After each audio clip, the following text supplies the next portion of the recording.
allowing them to withdraw slowly.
This meditation is offered to you as always. Love and blessings.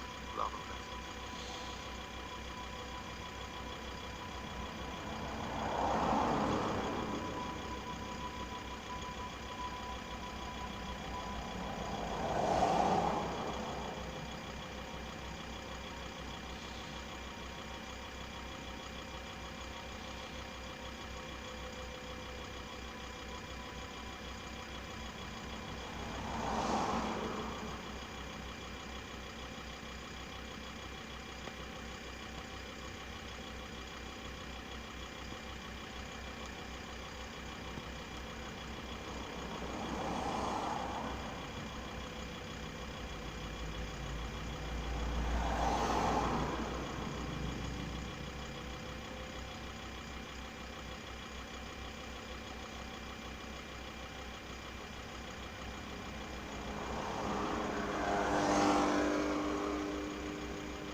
Okay, I just wanted to do some co-creating with you on tweaking vibration and alignment. Okay. Perfect point in time. Right on. So when you do Rampage of Appreciation, it's awesome. It goes through all these emotions and it lifts my vibration up. And I notice When we do it, yeah, when you discuss it in your videos, because we wait until you're ready to be ready to be ready. And so when we offer it, there's no energy of resistance that's having to be overcome. You see what we're getting at? It's the timing of it that makes it feel like that. If someone asks us to do a rampage on something that they're worried about, we don't do it. Because once they activate that worry, then anything we say in trying to goose it up is just efforting that just backfires. Follow? I notice when you do it, it raises the vibration. Now, Have you noticed that when we do it, we always start general? We start general where it's easy for you to all come along. And then once we're all coming along together, then we become more specific about it. Yes? yes. So to further on that, I wanted to focus on the 17 seconds that we go into for a specific energy. I noticed the Give us that sentence again. It was a good sentence. We just want to hear it clearly because we want to I want to dissect. focus on the individual energy within, because a rampage of appreciation is many energies usually that like ease, flow. I feel, if I was to focus on one of those words for 17 seconds or more, 68 seconds max or more, it would have a better effect on the vibration if I focus on one of those energies, right? Well, maybe. You could focus on anything that doesn't have resistance. The point of 17 seconds, let's talk about that. I've been saying to you that when you focus upon something for as little of a period of time as 17 seconds, without contradicting it, it will exponentially grow. So let's say it's 17 seconds of something you're worried about. That worry will get bigger after 17 seconds. Let's say it's something that you are looking forward to. That good feeling thought will get bigger after 17 seconds. There's not a lot of power in that little pop that happens at 17 seconds. So if you hold it for another 17 and another till you get a little more than a minute, now there's enough momentum that you've allowed. That's like getting ready to be ready to be ready. That you just might, it depends upon what's going on with you, receive a 17 seconds again and again and again until you've crossed the 68-second mark is enough that you could connect with a thought that your inner being is thinking about the same thing. That's where true momentum kicks in. So what is it you're trying to get out of the 17-second conversation? So I notice when I do my list of appreciation, I go through a list and I just do each item that I appreciate.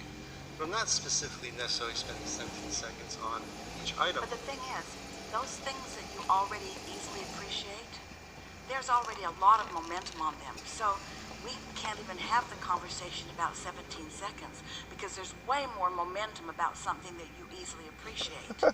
That's exponentially so much bigger.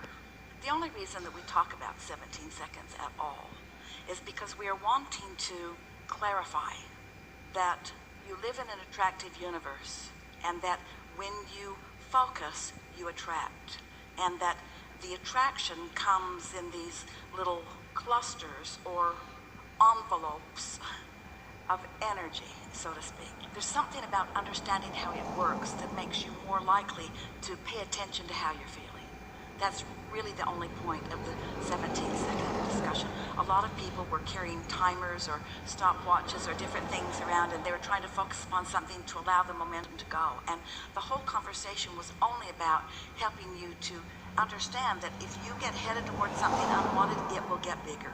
And if you get headed towards something wanted, it will get bigger. And it is better to do it in general terms than in specifics. So let us just say to you, the 17-second concept is a much better general concept than it is specific concept.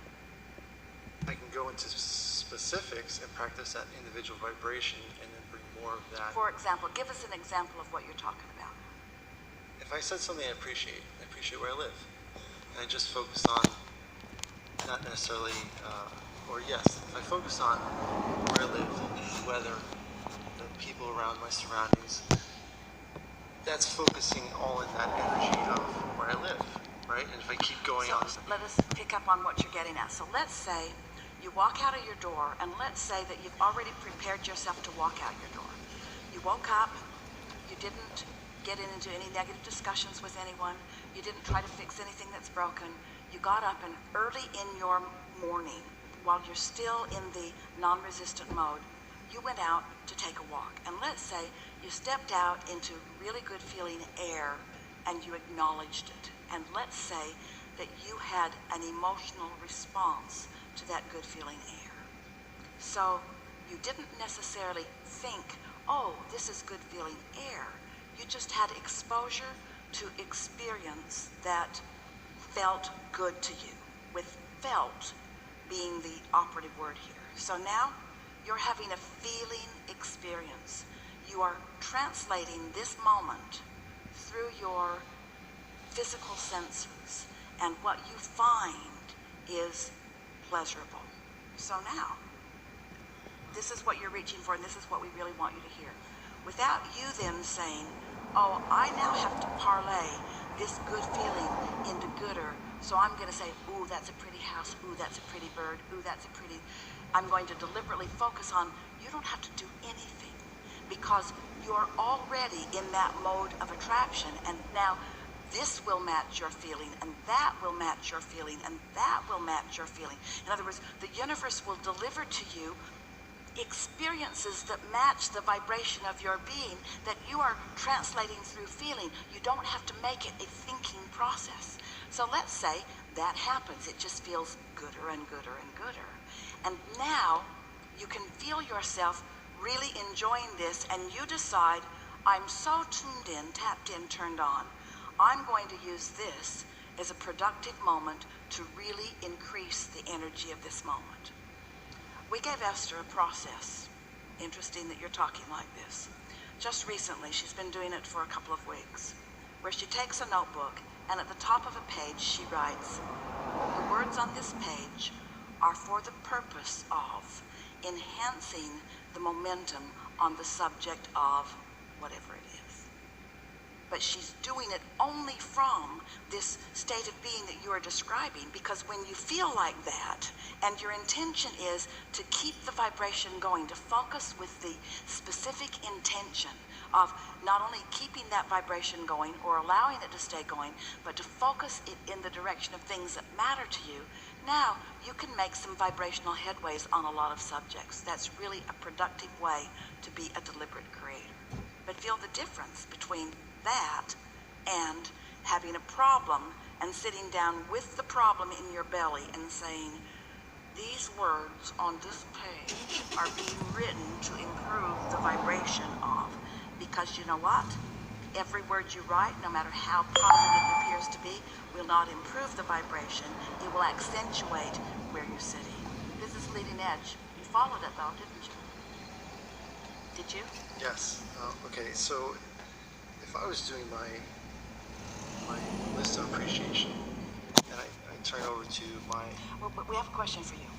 Why would you be doing a list of appreciation? What's your reason? Well, following your practice. Why else? Because that's not a very good For reason. just appreciating For the sheer pleasure of it. and raising my vibration on what I appreciate. So it's not to make something happen that isn't happening. A little bit of that.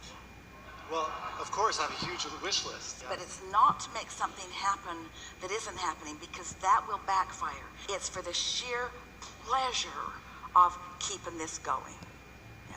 Yeah, it's really about appreciating what I have, and then from that point, going over to where I put a word in the center and do the circle process around my word. I forgot what it's called. It's your process. Focus wheel. Thank you. When I do my focus wheel, I go from my list of appreciation right to my focus wheel, and then, like for instance, I have a focus wheel on money. So around my focus wheel, I do each of my sentences. Now I started noticing, if I was to go fast through my sentences, like I can't wait, or I so appreciate if, or what I've actually come to a conclusion, it feels better if I say, I can finally pay off my debt, and I sit there with that feeling. So I wanted to ask you, if I sat there with each one of my sentences and focused, I can finally pay off all my debt for 68 seconds, is that more powerful than going through all of my lists of questions or all of my lists of I can finally, if I just